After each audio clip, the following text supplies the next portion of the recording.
रेगिस्तान के अंदर खेजड़ी वृक्ष का बहुत महत्व है और इसका महत्व समझते हुए गुरु जम्बेश्वर महाराज ने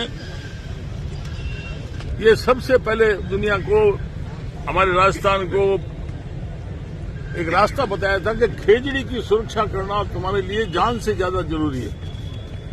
और उसका महत्व इसके कारण था कि आज खेजड़ी के कारण से रेगिस्तान का विस्तार नहीं हुआ है।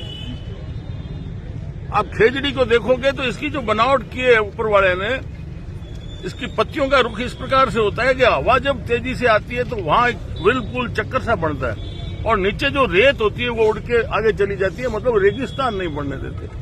इस खेजड़ी का बहुत बड़ा महत्व है और इसीलिए इस महत्व को समझते हुए राज्य वृक्ष घोषित किया हुआ है खेजड़ी को। और इसके पीछे गुरु जम्बेश्वर महाराज के आह्वान के कारण से जोधपुर में जब जबरदस्ती खेजड़ी काटी जा रही थी तो 363 महिलाओं ने, पुरुषों ने इसके लिए चिपट के चिपकू आंदोलन की शुरुआत की थी और अपनी जान दी थी।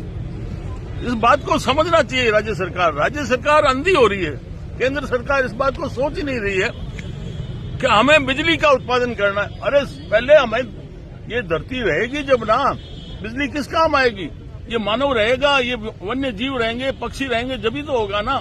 लेकिन ये ग्रीन एनर्जी के नाम पर जनता को धोखा दे रहे हैं। आप ग्रीनरी को तो खत्म कर रहे हो, हरियाली को खत्म करके कौन सी हरी बिजली ला रहे हो? अगर इसको कोई समझने वाला हो तो ये जगह जगह आपके पास समुद्र का क्षेत्र है, आपके पास बड़ी बड़ी झीलें हैं, बड़े बड़े बांध हैं, हमारी बड़ी बड़ी ये नहरें हैं, इसके अंदर आप लगाओ ना।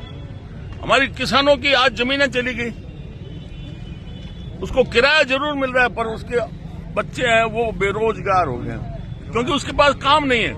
काम नहीं होने से वो नशा कर रहा है, गलत रास्ते जा रहा है, चोरियां कर रहा है। इसलिए हम कहते हैं कि ये इस प्रकार से बिना सोचे समझे आप कर रहे हो। हमारा जो राष्ट्रीय पक्षी है मोर, मोर के तो कोई हाथ लगा दे, नुकसान पहुंचा दे तो उसकी गैर जमानती उसमें सजा है। और राज्य वृक्ष जो हमारा खेजड़ी है, इसके अंदर जुर्माना कितना है? 100 रुपए। खेजड़ी आप 5000 की काट लो, ले जाओ और आपको जुर्माना सिर्फ 100 रुपए भरना पड़ता है। तो राज्य सरकार के अंदर कोई विचार करने वाला नहीं। एक आवाज उठ रही है पश्चिमी राजस्थान से, उसके ऊपर चर्चा करनी चाहिए, गौर करना चाहिए। आपको वाजिब लगे, आप समझो तो सही, क्योंकि अधिकारी तो किताब पढ़ के अफसर बन जाते हैं, उनको ज्ञान नहीं होता धरती का। वो कभी ननियाल में रहा नहीं, कहीं दादाणा में रहा नहीं। इसलिए जनता के बीच में आके पूछना चाहिए, समझना चाहिए कि समस्या क्या है आखिर। तो ये जो इस प्रकार से लापरवाही की जा रही है और हमारे पश्चिमी राजस्थान को बर्बाद करने के ऊपर, इसके ऊपर देखिए पक्षी होता है कमेडी, और वो सिर्फ अपना आला जो बच्चे देती है, अंडे देती है, वो उसी के ऊपर देती है। अब वो उसके लिए तो जगह ही नहीं रही। वहां नीचे कोई झाड़ियां नहीं बची, वहां खरगोश नहीं है, वहां हिरण नहीं है, वहां और कोई जीव पक्षी कुछ भी नहीं है, बैठने को जगह नहीं है। सिर्फ लोहे के खंभे खड़े कर दिए और उससे बहुत बड़ा नुकसान हो रहा है। इससे जो हमारे ये जो कंडक्टर लंबी हाई टेंशन लाइन निकल रही है, अगर उसके नीचे कोई गाड़ी ट्रैक्टर खड़ा कर दे तो रात भर में उसकी बैटरी बैठ जाए। अगर उसके नीचे से कोई निकलता है, खड़ा रहता है, तो उसको कंपन शुरू हो जाती है। ये इनडायरेक्ट बहुत बड़ा नुकसान पहुंच रहा है। तो ये बिना सोचे समझे कर रहे हैं, इससे बहुत बड़ा नुकसान होगा। और अब अंधों की तरह अब पुगल के अंदर 4000 मेगावाट की अपनी पीठ थपथपा रहे हैं। अरे तुम दुनिया को बर्बाद करके किसके लिए ला रहे हो? मात्र कुछ एक उद्योगों के लिए, जबकि हमारे यहाँ घर घर में उद्योग होता था, हर आंगन में। जैसे ये सारी जातें थी अपनी अपनी, हर एक की अपनी जाति उसके पीछे थी, जिसमें इज्जत का वो रोजगार करता था।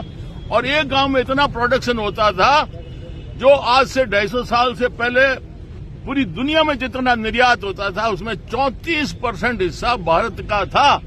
और आज